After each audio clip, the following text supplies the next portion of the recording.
Hola amigos, ¿qué tal? Stuart here from Spain Speaks with an update video today. We'll go through some of the main newspapers as we have been doing in recent times.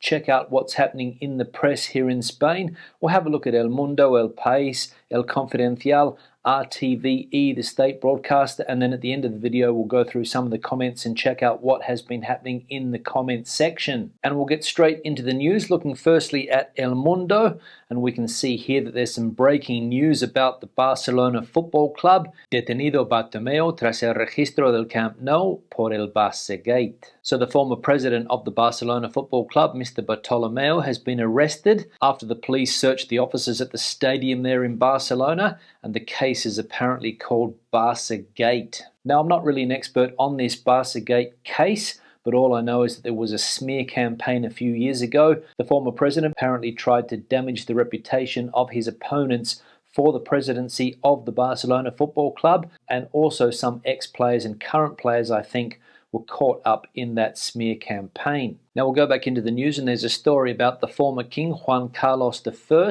El plan de vuelta de Juan Carlos I, un regreso temporal y sin retomar la residencia fiscal en España. So the plan for the former king, Juan Carlos I, to return to Spain, it's going to be a temporary return, and he's not going to take up tax residence in this country. Obviously meaning that he's not going to be in the country for more than 180 days. Where does he have his tax residency? I've got no idea. Maybe it's in Switzerland, maybe it's in Abu Dhabi in the United Arab Emirates. Who knows? But from what I can gather, it's not in Spain. As we know, the former king has had his fair share of scandals over the last few years about tax irregularities. A long-time affair also came to light a few years ago.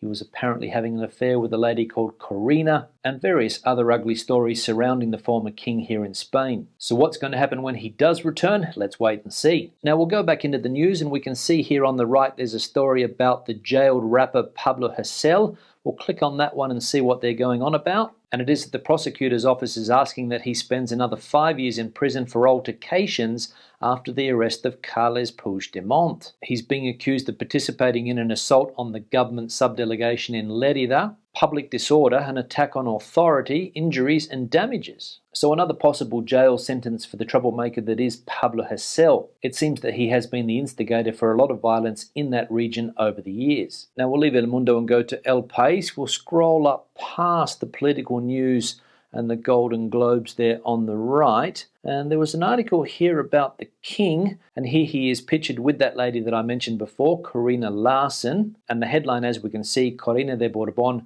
Reina de España. So Corina, Queen of Spain. Apparently the former king talked to a specialized law firm about the possibility of getting divorced in order to marry his lover. But that, as we know, didn't happen. We'll keep on scrolling. And there's an article here about the vaccine passport. We'll click on that one. And the headline is that the EU will present a draft vaccination passport in March. The Economy Minister, Ms. Calviño, hopes that the vaccination passport will be ready before the summer. The Catalonia region reopens shopping centres with limitations after having them closed for nearly 2 months. And the Valencian community eases the restrictions on the hotel industry and allows terraces to be opened. So the country, as I mentioned yesterday, starting to reopen. Catalonia opening up shopping centres again. They've been closed for 2 months in that part of Spain. And as we also saw, Valencia starting to reopen again, especially when it comes to bars, restaurants, coffee shops, and other parts of the hospitality industry in that part of the world. But prudence is being called for by the Economy Minister, Ms. Calviño, especially with Easter, or Holy Week, as it's known here in Spain, just around the corner. Still not sure whether Spain's autonomous communities are going to open. As we know, the majority of places here in Spain are closed. I think there's only 4 or 5 places that are open at the moment. Madrid is open, Balearic Islands are open, Canary Islands are open, Extremadura is open, but as far as I know, everywhere else is shut, and you can't enter or exit those places without a good reason to do so. So still not 100% sure what exactly is going to happen in a month's time when that Easter period comes around. Now we'll leave El País, go to El Confidencial. We'll scroll up past the health data because it hasn't been updated for a while. We'll get past the news about the Partido Popular, not really interested in that today. There's an article here about Jose Maria Aznar, so we'll click on that one. And it's about an interview with the former Prime Minister, Mr. Aznar, in which he said, "Jamás he cobrado un sobresueldo, pero solo pongo la mano en el fuego por mí." So Mr. Aznar has said that he has never taken illegal money and that he only puts his head on the block for himself and for nobody else. So Mr. Aznar there trying to distance himself from members of his former party, especially the Treasurer, Mr. Bárcenas, the former Prime Minister, Mr. Rajoy, and other members of that party who were involved in that kickback scandal, some of them now in jail and others still in hot water. Mr. Aznar, of course, apart from being the Prime Minister of Spain for about 8 years, was also the president of the Partido Popular for a long time back there when all of these corruption scandals were apparently happening. And a lot of people are asking the question, how is it possible that the leader of the party didn't know what was going on? He's claiming ignorance, but few people believe that story. But judging by some of the other things that I saw in that interview last night, Mr. Aznar tends to have a different view of what happened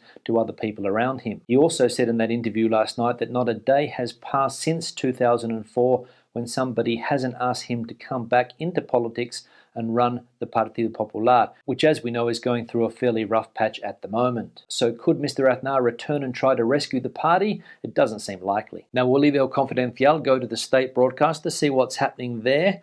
We'll scroll up again, the news dominated by the Golden Globes again here. And there was an article here about El Corte Inglés, one of Spain's biggest retailers, that caught my attention. I'll see if I can find it. And it is El Corte Inglés se compromete a que sus más de 3,000 bajas sean voluntarias. So El Corte Inglés is committed to making sure that more than 3,000 redundancies are voluntary redundancies. Now, if you're not familiar with El Corte Inglés, it's one of Spain's biggest retailers. I don't think it's the biggest.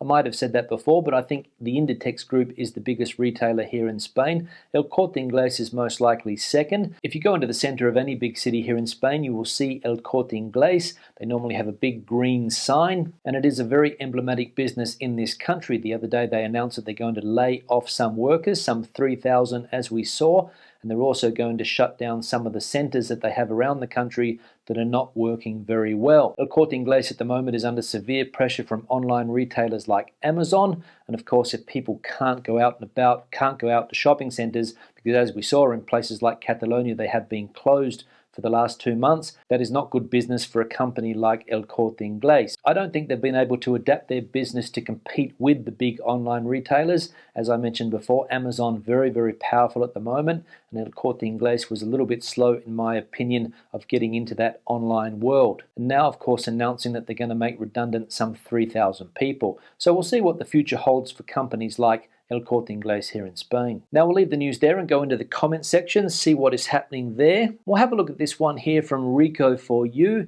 In Madrid yesterday, Saturday, basically every single terrace was full. Public is very anxious to spend euros and enjoy themselves, while Barcelona burns, scaring away events like the Mobile World Congress. Good update, Stuart. Rico, thanks for the comment, and it is interesting to compare those two big cities here in Spain, Madrid and Barcelona.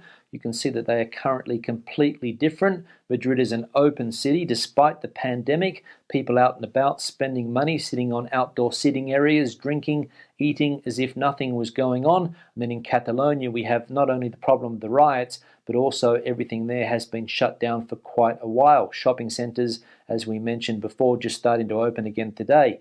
And they also had a lot of problems when it comes to bars and restaurants, trying to keep those open as well. I think they have been open in recent times, but of course with restrictions. And then of course when it comes to rioting, looting and general violence, you can't compare the two cities. Madrid did have a slight problem a couple of weeks ago. I think there was maybe a night or two with disturbances, but as we have seen in Barcelona, it goes on and on and on, night after night. Not a good look for the city of Barcelona, in my opinion, but as we saw yesterday, some of these events are politically motivated. So you're right, the two biggest cities here in Spain currently like chalk and cheese. One here from Katie: what is the plan B? What will Spain do if tourism doesn't rebound? It seems to me like this is the perfect time for those in positions of leadership to start talking about how to diversify the economy. It sounds like people in Spain are an educated and motivated labour force. Why rely on tourism so heavily? Yeah, Katie, thanks for the question, and it's a good one. What is Spain's plan B? What will the country do if tourism doesn't rebound? I have no idea. I don't know if there is a plan B. I don't know if any politicians are talking a plan B. All I see in the press is that the country has to open this year for tourism, because if not, thousands of businesses are going to go under. The Prime Minister, Mr. Sanchez, has spoken about making some changes to the economy. They're trying to digitalize the economy, prepare it for the 21st century, and that, I think, is where a lot of the money from the European Union is going to go. Is it time to diversify the economy? Absolutely. Is it time to take away the reliance on tourism? Absolutely. Spain also had the chance to do this after the last financial crisis, but it didn't happen as much as some people would have liked. So let's hope that the current group of politicians are able to steer the country in the right direction. On that note, I'll start to wrap the video up. Questions and comments, please leave them in the section below. Debate the situation out as you normally do. Give the video a thumbs up if you liked it, thumbs down if you didn't. I'll see you in tomorrow's video. Hasta mañana.